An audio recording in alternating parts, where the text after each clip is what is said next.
Hello student, class 12 chemistry chapter 11 alcohol phenol ether में आज हम पढ़ेंगे प्राथमिक द्वितीय तृतीय अल्कोहल की विहाइड्रोजनीकरण विधि। इसे इस प्रकार से पूछा जा सकता है कि विहाइड्रोजनीकरण विधि द्वारा प्राथमिक द्वितीय तृतीय अल्कोहल की पहचान कीजिए या फिर इसका अंतर लिखिए। तो देखते हैं, सबसे पहले जब प्राथमिक अल्कोहल को 300 डिग्री केल्विन पर कॉपर की उपस्थिति में गर्म करते हैं तो एसिटाल्डिहाइड बनता है। देखते हैं रिएक्शन के माध्यम से इस क्रिया को। सबसे पहले लिखते हैं प्राथमिक अल्कोहल, अर्थात जिस कार्बन से OH जुड़ा हुआ है। देखिए, जिस कार्बन से OH जुड़ा हुआ है उस कार्बन से यदि सीधा एक कार्बन जुड़े, ये हमारा प्राथमिक अल्कोहल कहलाता है। हाइड्रोजन के रूप में हम इसकी संयोजकता को पूरी कर देते हैं। तो देखते हैं, इसे हम 300 डिग्री केल्विन ताप पर सेल्सियस ताप पर गर्म करते हैं कॉपर की उपस्थिति में। ये हमारा कॉपर है, 300 डिग्री हमने यहाँ पर ताप रखा है। तो हमें बनाना एसिटाल्डिहाइड है। एसिटाल्डिहाइड अर्थात CH3CHO, ये हमारा एसिटाल्डिहाइड होता है। तो देखिए, यहाँ से CH3 और यहाँ से हमारा C और यहाँ से आता है OH। हमारे पास शेष हाइड्रोजन H2 के रूप में बाहर इस प्रकार से निकल जाता है, अर्थात हमारा प्राथमिक अल्कोहल एसिटाल्डिहाइड बनाता है। इसी तरह द्वितीय अल्कोहल को लेते हैं।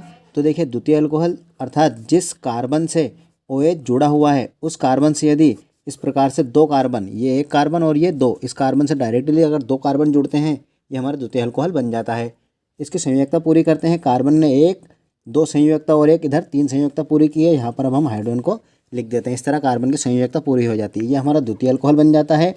इसे हम पुनः 300 डिग्री C पर गर्म करेंगे कॉपर की उपस्थिति में।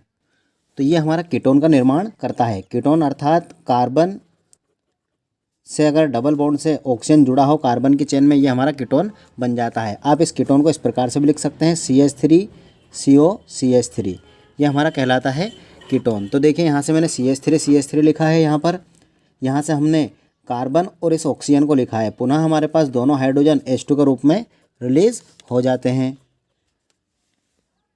चलिए अब देखते हैं हम इन्हें क्वेश्चन के अनुसार आपको किस प्रकार से लिखना है। तो देखिए, जब प्राथमिक अल्कोहल को 300 डिग्री पर Cu की उपस्थिति में गर्म करते हैं तो एसिटाल्डिहाइड बनता है। देखिए, मैंने यहाँ पर एसिटाल्डिहाइड ये बना दिया है। आपको ध्यान रखना है, यहाँ से ये H2 यहाँ पर हाइड्रोजन गैस के रूप में निकल जाता है। तीर का निशान का अर्थ है हाइड्रोजन गैस यहाँ से रिलीज हो रही है। आगे द्वितीय अल्कोहल में देखते हैं। जब द्वितीय अल्कोहल को 300 डिग्री पर कॉपर की उपस्थिति में गर्म करते हैं तो कीटोन बनता है। तो देखिए, ये हमने कीटोन का निर्माण कर लिया है। कीटोन अर्थात कार्बन से यदि कार्बन की चेन में कार्बन से डबल बॉन्ड से ऑक्सीजन जुड़ा हो और उसके दोनों तरफ कार्बन अर्थात RR जुड़े हो, ये हमारा कीटोन कहलाता है। यहाँ से हमने पुनः हाइड्रोजन गैस को रिलीज कर दिया है। अब तृतीय अल्कोहल को देखते हैं। तो जब तृतीय अल्कोहल को 300 डिग्री पर Cu की उपस्थिति में गर्म करते हैं तो देखिए दोस्तों, ब्यूटीन अर्थात कार्बन 4 होना चाहिए। देखिए, इस प्रकार से हम ब्यूटेन को लिख देते हैं, एक कार्बन, दो कार्बन, तीन कार्बन और यहाँ पर पुनः 4 कार्बन। 4 कार्बन को हम ब्यूट पढ़ते हैं। आप इन्हें श्रृंखला के रूप में भी लिख सकते हैं। इस प्रकार से हम अब, चूँकि यहाँ पर इन शब्द का प्रयोग हुआ है, इन अर्थात कार्बन कार्बन के बीच में डबल बॉन्ड। इस प्रकार से आपको ध्यान रखना है, यदि कार्बन कार्बन के बीच में डबल बॉन्ड आता है तो इसके लिए इन शब्द का प्रयोग करते हैं। यदि ट्रिपल बॉन्ड आता है तो आइन शब्द का, और यदि सिंगल बॉन्ड आता है तो एन शब्द का प्रयोग करते हैं। तो देखिए दोस्तों, अगर यहाँ से हम बॉन्ड हटा देते हैं तो ये बन जाता है हमारा ब्यूटेन।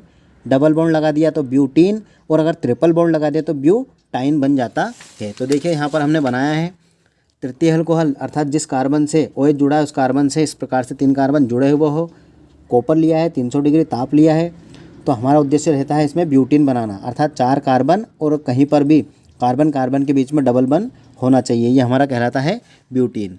यहाँ से हमारा H2O जल के रूप में बाहर निकल जाता है।